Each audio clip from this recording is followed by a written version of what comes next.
Halo teman-teman, perkenalkan nama saya Erika Fernanda Bornmandoruan dengan NIM D1D1 22074. Saya merupakan mahasiswi aktif Universitas Jambi, jurusan Ilmu Kesehatan Masyarakat Angkatan 2022. Pada video kali ini saya akan berbagi sedikit informasi dan pengetahuan mengenai pembiayaan kesehatan. Nah, baik teman-teman, kita akan membahas pembiayaan kesehatan yang mencakup definisi, syarat pokok, masalah, dan juga upaya untuk mengatasi masalah tersebut. Nah, definisi biaya kesehatan ialah besarnya dana yang harus disediakan untuk menyelenggarakan atau memanfaatkan berbagai upaya kesehatan yang diperlukan oleh perorangan, keluarga, kelompok, maupun masyarakat. Undang-Undang Kesehatan Nomor 36 Tahun 2009 menyebutkan bahwa pembiayaan kesehatan bertujuan untuk penyediaan pembiayaan kesehatan yang berkesinambungan dengan jumlah yang mencukupi, teralokasi secara adil, dan termanfaatkan. Secara umum, sumber biaya kesehatan dapat dibedakan menjadi pembiayaan yang bersumber dari anggaran pemerintah dan pembiayaan yang bersumber dari anggaran masyarakat. Biaya kesehatan dapat ditinjau dari dua sudut, yaitu yang pertama, penyedia pelayanan kesehatan atau health provider adalah besarnya dana yang harus disediakan untuk dapat menyelenggarakan upaya kesehatan. Nah, dilihat dari pengertian di atas bahwa biaya kesehatan dari penyedia pelayanan adalah persoalan utama pemerintah dan pihak swasta dalam menyelenggarakan upaya kesehatan. Besarnya dana bagi penyedia pelayanan kesehatan lebih menunjuk kepada seluruh biaya investasi serta seluruh biaya operasional. Yang kedua, pemakai jasa pelayanan adalah health consumer, yaitu besarnya dana yang harus disediakan untuk dapat memanfaatkan jasa pelayanan. Hal ini, biaya kesehatan menjadi persoalan utama bagi pemakai jasa pelayanan. Namun, dalam batas-batas tertentu, pemerintah juga turut serta yakni dalam rangka terjaminnya pemenuhan kebutuhan pelayanan kesehatan bagi seluruh masyarakat yang membutuhkannya. Selanjutnya, syarat pokok pembiayaan kesehatan. Yang pertama, jumlah. Jumlah dana harus tersedia dengan cukup dan tidak menyulitkan masyarakat yang akan memanfaatkannya. Intervensi pemerintah dalam pembiayaan kesehatan masyarakat Indonesia juga diatur dalam Perpres nomor 72 tahun 2012 dalam sebuah ayat yang menyampaikan bahwa pembiayaan kesehatan Indonesia berasal dari berbagai sumber seperti pemerintah, pusat atau daerah, swasta, organisasi masyarakat, dan masyarakat itu sendiri. Nah, berikut ini adalah ketersediaan dana untuk sistem pembiayaan kesehatan di Indonesia. Antara lain adalah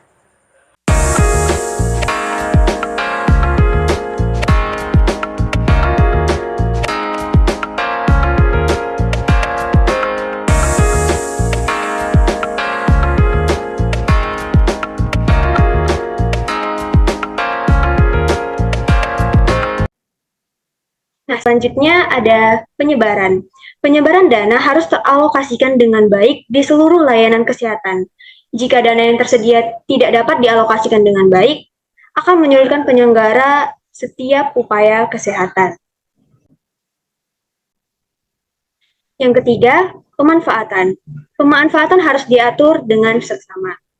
Upaya mengatur penyebaran dan pemanfaatan dana antara lain adalah yang pertama, meningkatkan efektivitas seperti mengutamakan upaya pencegahan, bukan pengobatan penyakit.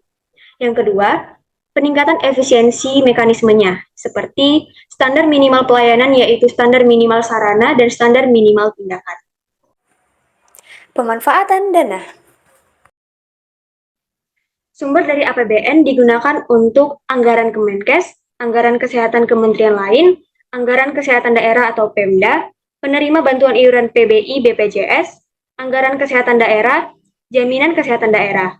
Sumber dari APBD digunakan untuk anggaran kesehatan daerah, jaminan kesehatan daerah. Sumber dari iuran non-PBI BPJS Kesehatan digunakan untuk membayar pelayanan primer dan membayar server referensi. Selanjutnya, sumber dari bantuan operasional kesehatan BOK digunakan untuk membiayai program kesehatan unggulan di puskesmas.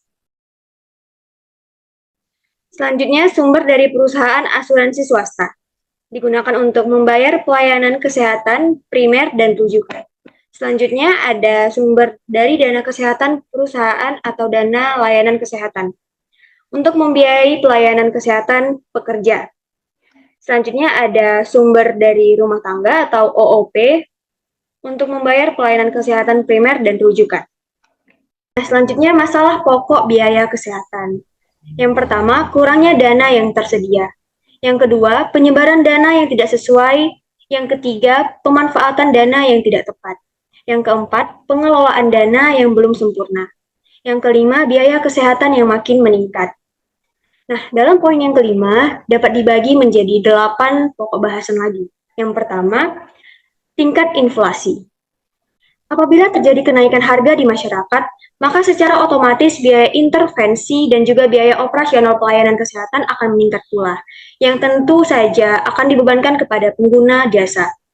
Yang kedua, tingkat permintaan. Tingkat permintaan dipengaruhi oleh dua faktor, yaitu meningkatnya kuantitas penduduk yang memerlukan pelayanan kesehatan yang karena jumlahnya lebih atau bertambah banyak, maka biaya harus disediakan meningkat pula. Faktor yang kedua adalah meningkatnya kualitas penduduk.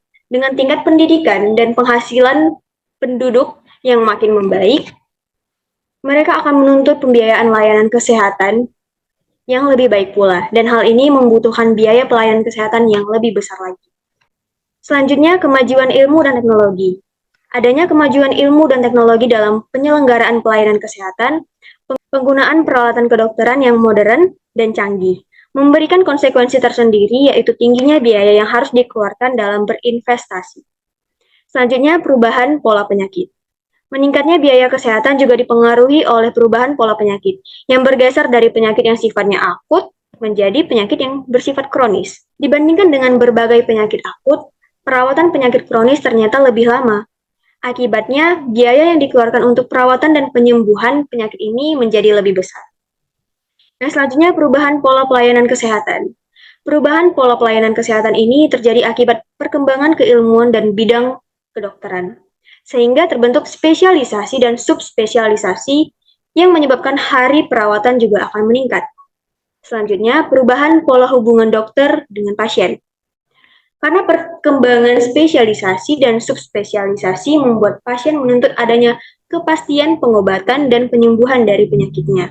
Hal ini diperberat dengan semakin tingginya tingkat pendidikan pasien selaku pengguna jasa pelayanan kesehatan yang mendorong semakin kritisnya pemikiran dan pengetahuan mereka tentang masalah kesehatan. Selanjutnya, lemahnya mekanisme pengendalian biaya, dan selanjutnya penyalahgunaan asuransi kesehatan. Asuransi kesehatan sebenarnya merupakan salah satu mekanisme pengendalian biaya kesehatan sesuai dengan anjuran yang ditetapkan oleh pemerintah. Tetapi jika diterapkan secara tidak tepat, maka asuransi kesehatan seperti ditemukan pada bentuk yang konvensional dengan sistem mengganti biaya justru akan mendorong naiknya biaya kesehatan. Nah, baik, selanjutnya ada upaya penyelesaian biaya kesehatan. Yang pertama, ada upaya meningkatkan jumlah dana dari pemerintah dan badan-badan lain di luar pemerintah. Yang kedua, upaya memperbaiki penyebaran, pemanfaatan, dan pengelolaan dana dengan cara penyempurnaan sistem pelayanan dan peningkatan pengetahuan dan keterampilan pengetahuan dan tenaga pengelola. Yang selanjutnya, upaya mengendalikan biaya kesehatan yang dapat dilakukan dengan memperlakukan peraturan sertifikat kebutuhan, memperlakukan peraturan studi kelayakan, memperlakukan peraturan pengembangan yang terencana, menempatkan standar baku pelayanan kesehatan, dan menyelenggarakan program menjaga mutu. Selanjutnya adalah menyelenggarakan pengaturan tarif pelayanan.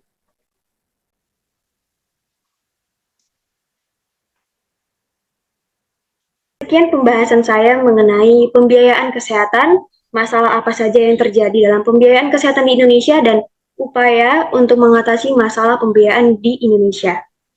Pembiayaan kesehatan yang kuat, stabil, dan berkesinambungan memegang peranan yang sangat amat vital untuk penyelenggaraan pelayanan kesehatan dalam rangka mencapai tujuan penting dari pembangunan kesehatan di suatu negara. Sekian dari pemaparan saya mengenai materi pembiayaan kesehatan. Jika ada salah kata, saya mohon maaf.